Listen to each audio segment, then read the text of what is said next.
نے 50 روپے صدقہ کیا تو پیسے کم ہو گئے، لیکن اللہ تعالیٰ فرماتے ہیں کہ صدقے سے مال بڑھ جاتا ہے اور سود سے مال گھٹتا ہے۔ اسی وجہ سے آج دنیا کے اندر جو فساد ہے اس کی بڑی وجہ یہ سود ہے۔ سود سے کیا ہوتا ہے کہ جو سود خور لوگ ہوتے ہیں وہ مالدار سے مالدار ہوتے چلے جاتے ہیں اور پورا معاشرہ وہ ظلم کی چکی میں پس جاتا ہے، اور ان کو وہ سود جو ہے وہ اب دیکھیں نا، پاکستان پر جو قرضہ ہے، ابھی ہم قرضہ نہیں ادا کر رہے بلکہ قرضے کا جو سود ہے وہ ادا کر رہے ہیں۔ ہمارے پڑوس میں ایک ملک ہے، انہوں نے کوئی قرضہ نہیں لیا، بھوکے پیاسے رہے، اپنے حالات ٹھیک کر لیے، اور ہمارے ہاں جو قرضے آتے ہیں وہ کہاں جاتے ہیں یہ بھی اللہ کو پتہ ہے، لوگوں کو بھی پتہ ہے کہ کہاں جاتے ہیں۔ اس وجہ سے یہ سود کا بگاڑ جب تک ہمارے ملک میں ہے، ہمارے ملک کے حالات ٹھیک نہیں ہو سکتے۔ اللہ تعالیٰ نے سخت ترین سزا جو کسی جرم پر بیان فرمائی ہے قرآن مجید کی، وہ سزا اللہ تعالیٰ نے سود پر بیان کی اور فرمایا کہ اللہ اور اس کے رسول کی طرف سے تمہارے ساتھ جنگ کا اعلان ہے، اور جب انسان کی اللہ کے ساتھ جنگ ہوگی تو آپ بتائیں انسان جیتے گا یا اللہ جیتیں گے؟ اللہ جیتے گا، انسان ہارے گا، نقصان ہوگا۔ تو ایک مضمون اللہ نے یہ بیان کیے۔ پھر اس کے بعد اللہ تعالیٰ نے سورہ آل عمران میں اللہ تعالیٰ نے اپنی قدرت کے قصے بیان فرمائے ہیں، اور اس میں حضرت مریم کا قصہ بیان فرمایا، حضرت زکریا علیہ السلام کا قصہ بیان فرمایا، حضرت عیسیٰ علیہ السلام کا قصہ بیان فرمایا، اور ان دونوں صورتوں میں سورہ بقرہ میں اللہ تعالیٰ نے یہودیوں کو خطاب کیا، اور سورہ آل عمران میں نصارہ کو جو عیسائی تھے ان سے خطاب کیا۔ اور وہ کیسے کیا وہ انشاءاللہ میں آپ کو بتاتا ہوں۔ پھر اللہ تعالیٰ نے 3 غزووں کا ذکر کیا، غزوہ بدر اور غزوہ احد اور غزوہ حمراء الاسد۔ غزوہ بدر کے اندر کیا ہوا کہ تھوڑے سے مسلمان تھے 313، اور انہوں نے 1000 کافروں کو شکست دی۔ یہ اللہ کی قدرت، اللہ کی طاقت کا نمونہ ہے۔ دوسرا، حضرت مریم علیہ السلام کے پاس اللہ تعالیٰ بے موسم پھل بیچتے تھے۔ حضرت مریم علیہ السلام ایک محراب میں رہتی تھی، اللہ کی عبادت کرتی تھی۔ جب حضرت زکریا ان کے پاس جاتے تھے تو سردیوں کے موسم میں گرمیوں کے پھل، گرمیوں کی موسم میں سردیوں کے پھل، یہ اللہ کی قدرت ہے جو اللہ تعالیٰ زمین سے یہ پھل نہیں آتے ہیں، درختوں سے نہیں آتے ہیں، یہ اللہ کے خزانے اور قدرت سے آتے ہیں۔ اگر انسان اس زمین کو کھو دے گا تو وہاں سے کوئی پھل نہیں نکلے گا۔ تو جو اللہ گرمیوں میں دے سکتا ہے وہ سردیوں میں بھی دے سکتا ہے، جو سردیوں میں دے سکتا ہے وہ گرمیوں میں بھی دے سکتا ہے۔ اللہ نے اپنی قدرت کو بیان فرمایا۔ پھر حضرت زکریا علیہ السلام کے قصہ اللہ نے بیان کیا کہ وہ بوڑھے تھے، بڑھاپا تھا، اور بیوی بانجھ تھی، بوڑھی بھی تھی، اور انہوں نے اللہ سے دعا مانگی۔ دعا میں بڑی طاقت ہے، اللہ تعالیٰ نے ان کی دعا کو قبول کیا، اور حضرت زکریا علیہ السلام کو اللہ تعالیٰ نے بڑھاپے میں بیٹا دیا، اور وہ بھی نبی دیا۔ اور پھر حضرت عیسیٰ علیہ السلام کا قصہ اللہ نے ذکر کیا کہ بغیر باپ کے چلو حضرت زکریا حضرت یحییٰ کو اللہ نے پیدا کیا، مگر ماں باپ تو تھے، چاہے بوڑھے تھے، لیکن حضرت عیسیٰ علیہ السلام کو اللہ تعالیٰ نے بغیر باپ کے پیدا کیا، اور اللہ نے ان کو کچھ معجزات عطا کیے۔ پھر جو نجران کے عیسائی آئے تھے ان کا قصہ انشاءاللہ میں آپ کے سامنے ذکر کروں گا۔ ہوا یہ کہ آپ صلی اللہ علیہ وسلم جب مدینہ منورہ تشریف لائے تو مکے میں تو آپ کی جو مکے کے کافر تھے ان سے مقابلہ تھا، اور ان کو آپ دعوت دیتے تھے، مگر جب آپ مدینہ منورہ میں آئے تو مدینہ منورہ کے اندر یہودی رہتے تھے، تو ان سے سورہ بقرہ کے اندر اللہ نے ان کے بہت سارے قصے اور باتیں ذکر فرمائی، اور یہودیوں سے اللہ نے یہ کہا کہ دیکھو تم پر اللہ نے بڑے احسانات کیے، تمہیں اللہ نے نبیوں کی اولاد بنائی، اور حضرت ابراہیم علیہ السلام کے بعد اللہ نے سارے نبی یہودیوں میں بھیجے، اور ان سے یہ کہا تھا کہ ایک نبی ایسا آئے گا آخر الزمان، اور ان کی نشانیاں بھی ساری چیزیں بتا دی تھی. اور اللہ تعالیٰ نے فرمایا کہ یہ یہودی اللہ کے نبی کو ایسے جانتے ہیں جیسے کوئی اپنے بیٹے کو جانتا ہے. انسان کو بیٹے کا تو یہ نہیں پتہ کہ باپ میرا کون ہے، لیکن باپ کو یہ پتہ ہے کہ یہ میرا بیٹا ہے کہ نہیں ہے. تو اللہ تعالیٰ نے فرمایا کہ یہ یہودی ایسے جانتے ہیں، مگر حسد کی وجہ سے، بغض کی وجہ سے نہیں ایمان لے کر آئے. پھر عرب میں ایک علاقہ ہے نجران کا، جو اس وقت سعودی عرب میں، پہلے یہ یمن کے قریب تھا. وہاں کے عیسائیوں تک آپ کی بات پہنچی تو وہ آپ صلی اللہ علیہ وسلم سے مقابلے کے لیے آئے، اور انہوں نے یہ کہا کہ ان کا عقیدہ کیا تھا کہ عیسیٰ علیہ السلام خدا ہیں، یا خدا کے بیٹے ہیں، یا تین خدا ہیں، ایک اللہ تعالیٰ اور ایک نعوذ باللہ حضرت مریم اور ایک نعوذ باللہ حضرت عیسیٰ، تین خداؤں میں سے ایک ہیں. تو اللہ تعالیٰ نے ان کے عقیدے کو باطل کرنے کے لیے یہ جواب دیا کہ اللہ وہ ذات ہے، اس کا کوئی شریک نہیں ہے، وہی سب کا معبود ہے اور کوئی معبود نہیں، اور وہ ہمیشہ سے ہمیشہ رہے گا. جو حضرت عیسیٰ علیہ السلام کی والدہ تھی وہ مر گئی، حضرت عیسیٰ علیہ السلام پر موت آئے گی، اس وقت وہ دنیا میں نہیں ہے. تو اللہ وہ ذات ہو سکتی ہے کہ جو ہمیشہ سے ہے اور ہمیشہ رہے. اور جس اللہ نے آسمان زمین کے ایک سارے نظام کو بنایا ہے، اس سارے نظام کو وہ تھاما ہوا ہے، اس سارے نظام کو چلا رہے، وہ ہے. اس اللہ نے تورات اور انجیل کو اتارا، اور اگر جو اللہ کی بات کو نہیں مانے گا تو اللہ تعالیٰ اس کو بہت سخت سزا دے گا. اللہ بہت زبردست بدلہ لینے والا ہے، بہت زبردست ہے، طاقتور ہے، اور وہ اپنے مجرم سے بدلہ لے گا، چھوڑے گا نہیں. کچھ دنوں کے لیے اللہ تعالیٰ نے انسان کو مہلت دی ہے. اللہ تعالیٰ اپنے عذاب کا کس طرح دیکھو ذکر فرماتے ہیں، آگے آئے گا. اللہ کا عذاب بہت ذلت آمیز عذاب ہے، دردناک عذاب ہے، بہت بڑا عذاب ہے، رسوا کرنے والا عذاب ہے. اللہ بہت طاقتور ہے، اور وہ بدلہ لے گا اپنے نافرمان اور مجرم سے. وہ کچھ عرصے کے بعد بدلہ لے لے گا، اور اللہ سے کوئی چیز چھپی ہوئی نہیں ہے. اللہ ہی انسانوں کے نقشے بناتا ہے ماؤں کے پیٹ میں جیسے چاہتا ہے، اور اس کے سوا اور کوئی نہیں ہے. پھر اللہ تعالیٰ نے ایک بات یہ فرمائی کہ اصل میں ہوا یہ کہ جب یہ عیسائی آ رہے تھے تو اس میں سے جو دو سردار تھے وہ آپس میں بھائی تھے. تو ایک سردار جو تھا، اس کا گھوڑا یا اس کا جانور پھسلا، وہ گر گیا. تو اس کے بھائی نے حضور صلی اللہ علیہ وسلم کو برا بھلا کہا. تو جو گرا تھا اس نے کہا کہ تم حضور کو برا کیوں کہہ رہے ہو؟ اس نے کہا کیوں؟ کہ بھائی وہ تو سچے نبی ہیں، جو ہماری کتابوں میں لکھا ہوا ہے وہ ساری نشانیاں ان میں پائی جا رہی ہیں. تو اس بھائی نے کہا کہ اچھا کہ جب وہ سچے نبی ہیں تو ان کو مانتے کیوں نہیں ہو؟ انہوں نے کہا کہ اصل میں بات یہ ہے کہ ہم عیسائی ہیں، اور عیسائیوں کے بادشاہ نے ہمیں پیسہ، شہرت، بہت ساری چیزیں دی ہیں. اگر ہم مسلمان ہو جائیں گے تو یہ چیزیں ہم سے وہ لے لے گا. یہ ان کے دلوں میں بات تھی. اچھا، جس شخص نے اپنے بھائی سے کہا تھا کہ بھئی وہ برے ہیں حضور صلی اللہ علیہ وسلم، اور جب بھائی نے کہا کہ وہ سچے ہیں، تو اللہ تعالیٰ نے بعد میں شخص کو ہدایت دے دی، یہ مسلمان ہو گیا تھا. وہ دوسرا تو مسلمان نہیں ہوا. تو اللہ تعالیٰ نے اس کا جواب یہ دیا کہ دیکھو، تم دنیا کی محبت کی وجہ سے اور مال اور اولاد اور دنیا کی چیزوں کی وجہ سے اللہ کی نافرمانی کرتے ہو اور اللہ کے سچے نبی کو نہیں مانتے ہو. تو دیکھو ایک دن ایسا آئے گا کہ تمہارا مال اور تمہاری اولاد تمہیں کام نہیں آئے گی، تم دوزخ کے ایندھن بن جاؤ گے.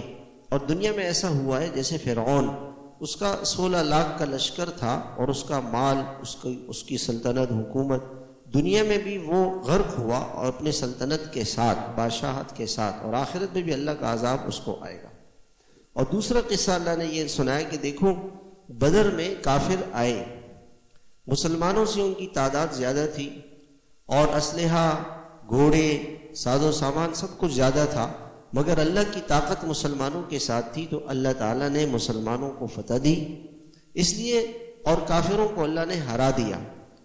تو دنیا کی چیزوں کی وجہ سے اللہ کو ناراض کرنا یہ نادانی کی بات ہے۔ اور دیکھو، یہ اللہ نے اس دنیا کو بنایا ہے اس طرح سے، دنیا کو ایک مزین بنایا ہے امتحان کے لیے۔ یہ چکا چوند، یہ دنیا کی روشنیاں، یہ مال دولت، یہ حکومتیں، یہ اللہ کی طرف سے امتحان ہے۔ اور اللہ نے انسان کو ایسا بنایا ہے کہ وہ عورت سے محبت کرتا ہے، بیٹوں سے محبت کرتا ہے، خزانوں سے، سونا چاندی، گھوڑوں اور گاڑیاں اور جانور اور کھیتیاں، جائیداد۔ اللہ تعالیٰ نے فرمایا کہ یہ صرف دنیا کی زندگی کا ایک تھوڑا سا مزہ ہے بس، لیکن اصل نعمت اللہ کے پاس ہے۔ وہ کیا ہے؟ اس ساری دنیا کی چیز سے بہترین چیز کس کو ملے گی؟ جو اللہ سے ڈرے گا، اللہ کی نافرمانی سے بچے گا۔ اللہ تعالیٰ نے اس کے لیے جنت کے باغات بنائے ہیں، اس کے نیچے نہریں بہتی ہیں، ہمیشہ اس جنت میں رہے گا، اور پاکیزہ صاف ستھری بیویاں اللہ ان کو دیں گے، جنت کی حوریں، اور اللہ ان سے راضی ہو جائیں گے۔ اور آج دنیا میں اللہ تعالیٰ دیکھ رہے ہیں کہ کون اللہ کا بندہ اللہ کی بندگی کرتا ہے اور کون اللہ کو بھول جاتا ہے، اللہ دیکھ رہے ہیں۔ اور اللہ تعالیٰ کے جو نیک بندے ہیں وہ کہتے ہیں کہ اللہ ہم آپ پر ایمان لاتے ہیں، ہمارے گناہ معاف فرما، ہمیں جہنم کی آگ سے بچا۔ نیک بندوں کی نشانی کیا ہے؟ کہ وہ دنیا میں صبر کرتے ہیں، سچ بولتے ہیں، اللہ سے بھی سچے، مخلوق سے بھی سچے۔ اللہ سے کہا کہ اللہ آپ ہمارے خدا ہے، رب ہے، تو ہم آپ کی بات مانیں گے، یہ اللہ سے سچائی ہے۔ اور اپنے مالک سے بھی سچے، اپنے لوگوں سے بھی سچے، اور اللہ کے ہر حکم کو بجا لانے والے، اللہ کے نام پر خرچ کرنے والے، اور گناہوں پر استغفار کرنے والے۔ اور اللہ تعالیٰ نے فرمایا کہ دیکھو ان یہودیوں کو، یہ آج یہ کہہ رہے ہیں کہ اگر ہم اسلام لے آئے تو عیسائیوں کا بادشاہ ہم سے مال دولت لے لے گا۔ تو کہا دیکھو اللہ ہی اس دنیا کے سلطنتوں کا بادشاہ ہے، وہ جس کو چاہتا ہے سلطنت دے دیتا ہے، جس سے چاہتا ہے چھین لیتا ہے۔ وہ مسلمان جو نہتے تھے، تھوڑے سے تھے، تھوڑے سے عرصے میں 30-40 سال کے اندر پوری دنیا کے، حضرت عمر رضی اللہ تعالیٰ عنہ 22 لاکھ مربع میل کی حضرت عمر رضی اللہ عنہ کی حکومت تھی۔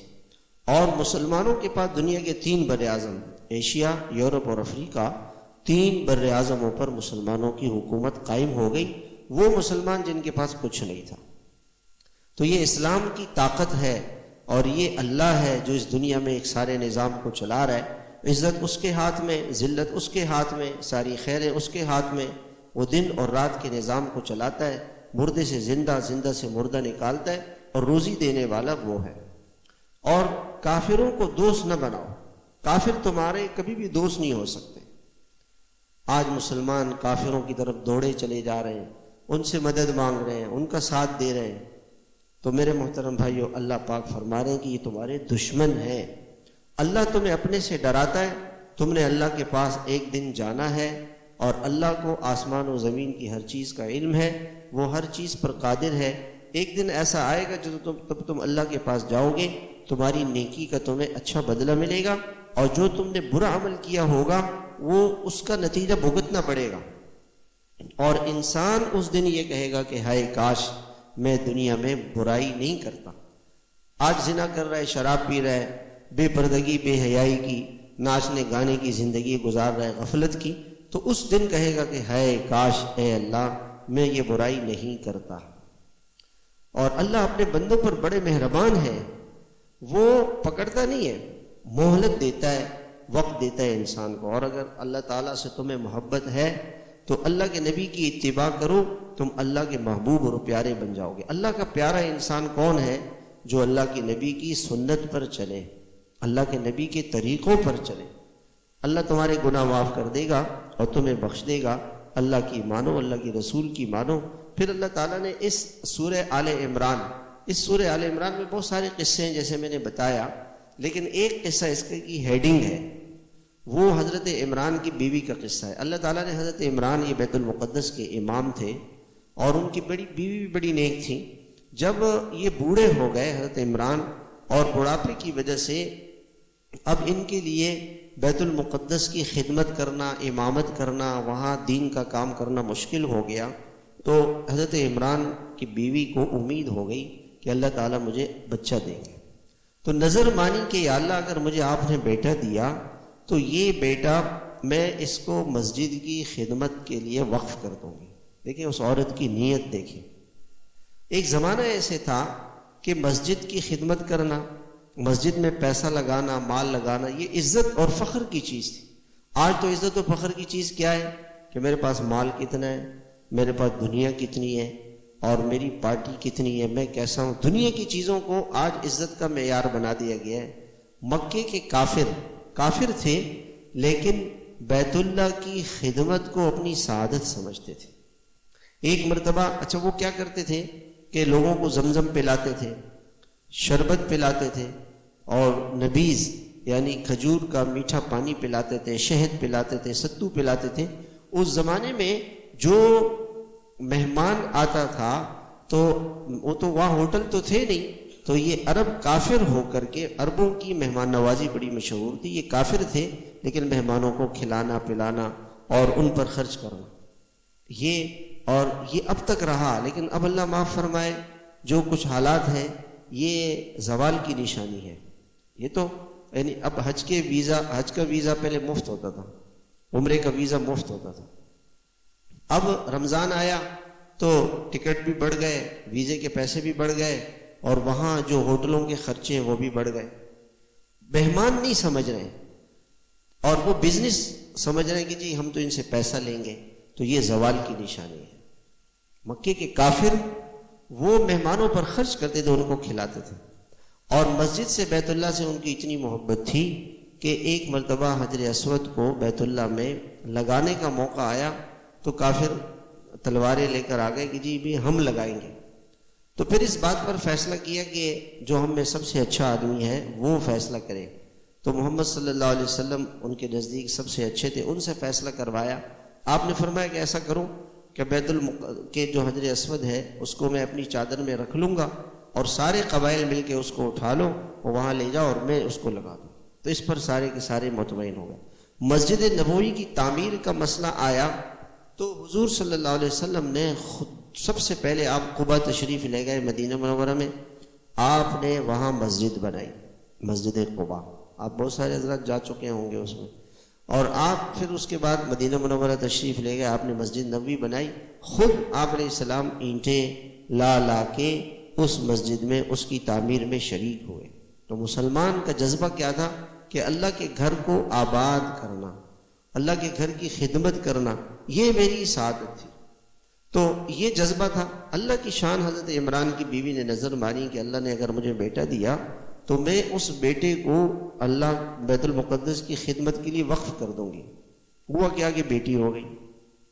اب وہ بڑی پریشان ہوئی، اللہ تعالیٰ نے کہا نہیں پریشان نہیں ہونا، اور اس بیٹی کو بھی انہوں نے حضرت زکریا علیہ السلام کی خدمت میں، جو نبی تھے، وہ دے دیا، جو ان کے خالو تھے کہ وہ ان کا خیال رکھیں گے۔ اب حضرت مریم کے پاس جب حضرت زکریا گئے، اللہ نے ان کی مدد کیسے کی کہ حضرت مریم کا کمرہ بند، تالا اس میں لگا ہوا، اور اندر جاتے تو دیکھتے کہ وہاں پھل پڑے ہوئے، سردیوں کے موسم میں گرمیوں کے موسم میں سردیوں کے۔ تو حضرت زکریا نے کہا کہ مریم یہ پھل کون دیتا ہے؟ کہ اللہ دیتے ہیں، رزق دینے والا تو اللہ ہے۔ تو کہا کہ یا اللہ آپ ایسی قدرت والے ہیں کہ حضرت اللہ کی قدرت اور طاقت ایسی ہے کہ جو مریم علیہ السلام کو بے موسم پھل دیتے ہیں، تو میں اور میری بیوی بوڑھے ہو چکے ہیں، موسم نہیں ہے اولاد کا، تو آپ ہمیں اولاد دے سکتے ہیں، دعا مانگے۔ اس لیے کہتے ہیں جس کی اولاد نہ ہونا وہ یہ دعا مانگے، یہ دعا ہے رب ہب لی من لدنک ذریۃ طیبہ انک سمیع الدعاء۔ اس دعا کی برکت سے اللہ تعالیٰ نے حضرت زکریا علیہ السلام کو بیٹا دیا، نبی یحییٰ علیہ السلام، اور وہ یحییٰ علیہ السلام کو اللہ نے نبی بنایا، اور وہ پاک دامن تھے، حیا والے تھے، پاک دامن تھے، عفت والے تھے، نبی اللہ نے ان کو بنایا۔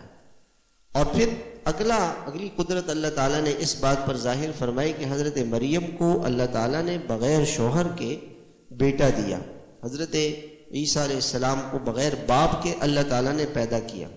ایک قدرت تو اللہ کی یہ ظاہر ہوئی۔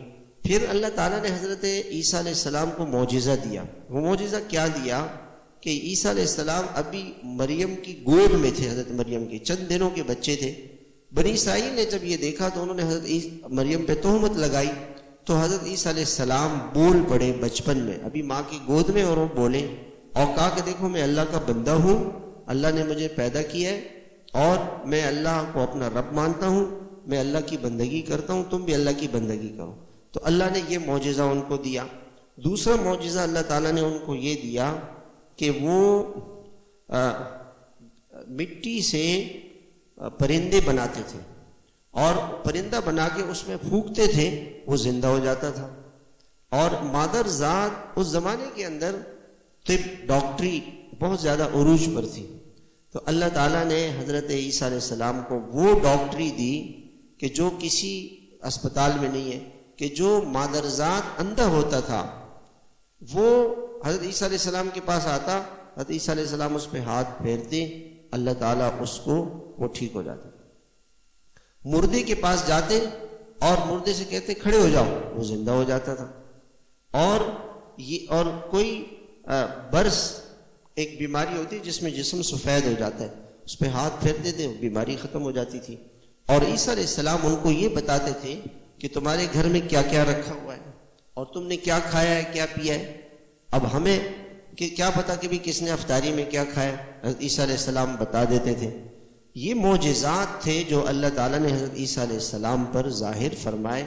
آپ صلی اللہ علیہ وسلم کے پاس بھی بڑے معجزے تھے۔ آپ ایک غزوے میں صحابہ کرام کو پانی نہیں مل رہا تو آپ نے ایک چھوٹا سا برتن لیا اور اس میں آپ علیہ السلام نے اپنا ہاتھ ڈالا، اس ہاتھ جب ڈالا تو آپ کی انگلیوں سے پانی نکلنا شروع ہو۔ صحابہ فرماتے ہیں کہ پورے لشکر نے اس پانی کو پیا، اس سے وضو کیا، جو پانی آپ کی انگلیوں سے نکلا۔ اور حضور صلی اللہ علیہ وسلم کے مسجد نبوی کے زمانے میں آپ کا ایک مدرسہ تھا صفہ، مسجد کے ساتھ ایک چبوترا تھا جس میں طالب علم رہتے تھے، ان کا کوئی گھر بار نہیں ہوتا تھا، وہ سارا دن حضور صلی اللہ علیہ وسلم سے حدیثیں سیکھتے تھے، آپ کی خدمت کرتے تھے، اور جہاد میں جاتے تھے، تبلیغ کے لیے جاتے تھے، دین کے کام کرتے تھے۔ حضرت ابو ہریرہ رضی اللہ تعالیٰ عنہ بھی انہی میں طلباء میں سے تھے۔ وہ فرماتے ہیں کہ میں حضور صلی اللہ علیہ وسلم کی خدمت میں حاضر ہوا، مجھے بھوک لگی ہوئی تھی، میں نے کہا رسول اللہ میں بھوکا ہوں، آپ نے فرمایا صبر کرو۔ گھر آئے، گھر والوں سے کہا کچھ ہے، انہوں نے کہا دودھ ہے، اور لے لیا دودھ۔ اور حضرت ابو ہریرہ سے کہا کہ جتنے تمہارے ساتھی صفہ میں سب کو بلاؤ، سب کو بلایا۔ حضرت ابو ہریرہ حیران ہو گئے کہ میں نے سب کو بلایا، دودھ تو تھوڑا سا ہے، اب آپ علیہ السلام مجھے فرمائیں گے ان کو پلاؤ، میں پلاؤں گے تو یہ تو ختم ہو جائے گا، لیکن فرمایا کہ ٹھیک ہے، اگر حضور نے فرمایا کوئی بات نہیں، میں بھوکا رہتا ہوں۔ پلانا شروع کیے تو سارے صحابہ نے وہ دودھ پیا، اور پھر ابو ہریرہ رضی اللہ عنہ فرماتے میں نے پیا، آپ نے فرمایا اور پیو، میں نے اور پیا، یہاں تک کہ وہ دودھ پھر بھی بچ گیا، اور حضور صلی اللہ علیہ وسلم نے وہ ایک جو پیالہ تھا سارے صحابہ نے پیا، اور وہ دودھ آخر میں پیا۔ تو یہ اس طرح کے معجزے حضور صلی اللہ علیہ وسلم کے مبارک ہاتھوں پر اللہ تعالیٰ نے ظاہر فرما دیے۔ پھر اس کے بعد اللہ تعالیٰ نے ایمان کی قیمت بتائی ہے کہ قیامت کے دن اللہ تعالیٰ کے یہاں جو دین ہے وہ اسلام ہے، اگر کوئی دین اسلام کے سوا کسی اور دین پر چلے گا تو یہ اس سے قبول نہیں کیا جائے گا۔ اور قیامت کے دن کافر اللہ تعالیٰ سے کہے گا کہ یا اللہ اگر میں اتنا سونا جمع کر لوں جو ساری دنیا کی زمین کو بھر دے، پوری دنیا کو بھر دے اتنا سونا، تو آپ مجھے جہنم سے بچا لیں گے؟ تو اللہ تعالیٰ فرمائیں گے کہ نہیں۔ دیکھو یہ ایمان کتنی قیمتی چیز ہے، اللہ تعالیٰ نے ہمیں ایمان دے دیا۔ آج میرے بھائیوں لوگ دنیا کے پیچھے دوڑ رہے ہیں، ایمان کو چھوڑ رہے ہیں۔ مسلمانوں کے بچے ایمان پر شک کر رہے ہیں، اللہ پہ شک کر رہے ہیں، آخرت پہ شک کر رہے ہیں، قرآن پہ شک کر رہے ہیں۔ مسلمانوں کے بچوں کا یہ حال ہے۔ اللہ نے ہمیں ایمان کتنی بڑی نعمت دی ہے کہ قیامت کے دن کافر یہ تمنا کرے گا کہ کاش پوری روئی زمین کے برابر میرے پاس سونا ہوتا تو میں اللہ کے نام پہ خرچ کر کے جہنم سے بچ جاتا، لیکن کافر بچ نہیں سکے گا۔ اور اللہ تعالیٰ نے فرمایا کہ اگر تم نیکی کے اعلیٰ معیار کو پہنچنا چاہتے ہو تو اللہ کے نام پر اپنے محبوب ترین چیز کو خرچ کرو، جو تمہیں پسند ہے وہ اللہ کے نام پر دے دو، اللہ کے نام پر دے دو۔ جب یہ آیت نازل ہوئی صحابہ کرام کا کیا جذبہ تھا۔ حضرت ابو طلحہ رضی اللہ تعالیٰ عنہ فرماتے ہیں ان کا ایک باغ تھا مسجد نبوی کے بالکل سامنے، وہ لے کر آئے کہ یا رسول اللہ یہ میرا سارا باغ اور اس میں میٹھا پانی کنواں بھی، کہ یا رسول اللہ یہ باغ صدقہ ہے اللہ کے نام پر۔ ایک صحابی گھوڑا لے کر آئے کہ یا رسول اللہ مجھے سب سے زیادہ یہ گھوڑا پسند ہے، میں اس کو اللہ کے نام پہ دیتا ہوں۔ جو صحابہ قرآن کی آیت سنتے اللہ پہ اپنا سب کچھ لگانے کے لیے تیار تھے۔ پھر اللہ نے بیت اللہ کا ذکر کیا۔ اللہ تعالیٰ نے بیت اللہ میں ایسا کرنٹ اور ایسی لذت رکھی ہے کہ ہر آدمی کے دل میں یہ جذبہ ہے کہ میں بیت اللہ چلا جاؤں، اور جو لوگ وہاں جاتے ہیں سارا دن بیٹھے رہتے ہیں، بیت اللہ کو دیکھ دیکھ کے تھکتے نہیں۔ اللہ نے ایسی محبت اس گھر کی رکھی ہے۔ پھر اللہ تعالیٰ نے دوبارہ ایک مضمون بیان فرمایا کہ کافروں کی بات نہ مانو، ان کے پیچھے نہیں چلو، اللہ کی بات مانو۔ اور ایمان والوں کے لیے اللہ تعالیٰ نے 2 نسخے بتائے ہیں۔ ایک نسخہ تو کیا ہے کہ اللہ کا خوف اور ڈر ہر مسلمان میں پیدا ہو جائے۔ اسلامی معاشرہ اور اسلام دنیا میں کیسے پھیلے گا اگر مسلمانوں کے دل میں اللہ کا خوف آ جائے، اور دوسرا اجتماعیت آ جائے کہ ہم ایک ہیں۔ آج مسلمان، اللہ تعالیٰ نے فرمایا کہ تفریقے، آپس میں پھوٹ یعنی اختلاف اور انتشار نہ پیدا کرو۔ آج مسلمان بڑھ گیا، یہ میری قوم کا ہے، یہ میری برادری کا ہے، یہ میرے خاندان کا ہے، یہ میرے ملک کا ہے، یہ میری صوبے کا ہے، یہ میری زبان کا ہے، یہ میرے پارٹی کا ہے، یہ میری جماعت کا ہے، یہ ہمارا نہیں ہے، یہ دوسری نسل کا ہے، یہ دوسرے ملک کا ہے۔ جب مسلمانوں کے اندر یہ چیز آ جائے گی تو اللہ تعالیٰ کی مدد ان سے ہٹ جائے گی۔ جس نے کلمہ پڑھا ہے، حضور صلی اللہ علیہ وسلم کے پاس بلال حبشہ سے آئے، اور سلمان رضی اللہ عنہ فارس سے آئے، صہیب روم سے آئے، عرب عجم سب، اور سارے کے سارے ایک دسترخوان پر بیٹھ کر کے وہ کھانا کھاتے تھے اور سب کو بھائی بنا دیا۔ جس نے کلمہ پڑھا ہے وہ مسلمان ہے، وہ میرا بھائی ہے۔ ہمارے دلوں میں یہ جذبہ نہیں ہونا چاہیے۔ اور اللہ تعالیٰ نے ایک بہت بڑی ذمہ داری جو اس امت کو اللہ تعالیٰ نے دی ہے، وہ کیا؟ نبیوں والا کام، وہ منصب اللہ نے اس کو دیا ہے۔ انبیاء علیہ السلام لوگوں کو اللہ کا تعارف کراتے تھے، ایمان، آخرت، قبر، حشر، یہ زندگی لوگوں کو سکھاتے تھے۔ انبیاء علیہ السلام لوگوں کی آخرت کی فکر کرتے تھے۔ اس ہماری ذمہ داری ہے۔ دیکھیں الحمدللہ، اللہ کا شکر ہے کہ ہم آتے ہیں، یہاں بیٹھتے ہیں، نماز پڑھتے ہیں۔ کتنے ہمارے بھائی ایسے ہیں جو نہیں آتے؟ میرے بھائیوں، ان کو لانا، اللہ کے گھر لے کر آنا، قرآن سننے کے لیے، دین سننے کے لیے، تراویح پڑھنے کے لیے لے کر آنا۔ جو بھائی روزہ نہیں رکھتا اس کو سمجھانا کہ بھائی روزہ رکھو، نماز نہیں پڑھتا اس کو نماز پڑھنے کی تلقین کرنا۔ گالیاں دیتا ہے، برا بھلا کہتا ہے، بدسلوکی لوگوں سے، باپ سے ناراض ہے، ماں سے ناراض ہے، بیوی سے ناراض ہے، بھائیوں سے بہنوں سے ناراض ہے، پڑوسیوں کو تکلیف پہنچا رہا ہے، تو اس کو ہم سمجھائیں۔ یہ ہماری ذمہ داری ہے، ہمارا کام ہے۔ اس کے بعد اللہ تعالیٰ نے یہ فرمایا کہ سود کا مال نہیں کھاؤ، اور اللہ سے ڈرو، اور اللہ اس کے رسول کی اطاعت کرو، جنت کی دوڑ لگاؤ جس کی چوڑائی آسمان و زمین کے برابر ہے۔ جنت میں کون جائے گا؟ جس کے دل میں اللہ کا خوف ہوگا، جو اللہ کے نام پر خرچ کرے گا، غصے کو پینے والا، لوگوں کو معاف کرنے والا، اور لوگوں کے ساتھ احسان کرنے والا۔ دیکھو، غصے کو پینے والا جنت میں جائے گا۔ غصہ نہیں کرے بھائی، لوگوں کو معاف کر دے، درگزر کرے، اللہ کی مخلوق پر خرچ کرے۔ اس سے پھر اللہ تعالیٰ نے 2 قصے ذکر فرمائے۔ ایک قصہ تو اللہ تعالیٰ نے غزوہ احد کا ذکر فرمایا۔ غزوہ احد کا خلاصہ یہ ہوا کہ شروع میں اللہ تعالیٰ نے مسلمانوں کی مدد کی اور وہ کامیاب ہو گئے۔ مسلمانوں سے ایک چوک ہو گئی تو اللہ کی طرف سے آزمائش آ گئی، 70 صحابہ شہید ہو گئے، اور جیتی ہوئی جنگ وہ ہاتھ سے نکل گئی۔ حضور صلی اللہ علیہ وسلم موجود ہیں، صحابہ جیسی مقدس ہستیاں موجود ہیں، مگر اللہ کے نبی کی ایک بات میں چوک ہو گئی جس کی وجہ سے اللہ کی مدد ہٹ گئی۔ جب مسلمان اللہ کے نبی صلی اللہ علیہ وسلم کے مبارک طریقے سے زندگی ہٹائیں گے تو پریشانی اور مصیبتیں آئیں گی۔ اور آخر میں اللہ نے وہ جامع آیت ذکر فرمائی جو میں نے خلاصے میں بتائی تھی کہ دیکھو، اللہ تعالیٰ فرماتے ہیں کہ موت ضرور آئے گی، ہر انسان کو موت کا مزہ آئے گا، اور تمہیں قیامت کے دن تمہارے عمل کا بدلہ ملے گا۔ جو جہنم کی آگ سے بچا لیا گیا، جنت میں داخل کر دیا گیا، وہ کامیاب ہے۔ دنیا تمہیں دھوکے میں نہ ڈالے، اور اللہ سے دعا مانگو کہ اللہ ہمیں قبر کے آگ کے عذاب سے بچا، جہنم کی آگ سے بچا۔ اے اللہ ہمارے گناہوں کو معاف فرما، ہماری برائیوں کو مٹا دے، ہمیں موت دے نیک لوگوں کے ساتھ، اے اللہ ہمیں آخرت کے جو آپ نے وعدے کیے جنت وہ ہمیں عطا فرما، قیامت کے دن کی رسوائی سے ہمیں بچا۔ یہ جو رکوع ہے ان فی خلق السماوات والارض، اگر سونے سے پہلے کوئی آدمی اس کو پڑھ لے تو اس کو ساری رات عبادت کا ثواب ملتا ہے۔ تو آپ علیہ السلام صبح فجر میں جب جاگتے تھے تو جاگ کر کے اس رکوع کو پڑھتے تھے۔ اللہ تعالیٰ بھی ہم سب کو عمل کی توفیق عطا فرمائے۔ اللہم لک الحمد کما انت اہل، صلی علی محمد۔ اللہم ربنا آتنا فی الدنیا حسنہ وفی الآخرۃ حسنہ وقنا عذاب النار۔ اے اللہ ہمیں اپنی محبت عطا فرما، اپنے دین سے، اپنے قرآن سے، اسلام سے محبت عطا فرما، اس پہ چلنے والا بنا، ہر گناہ سے برائی سے ہماری حفاظت فرما، ہماری دعاؤں کو قبول فرما۔ اللہم آمین برحمتک یا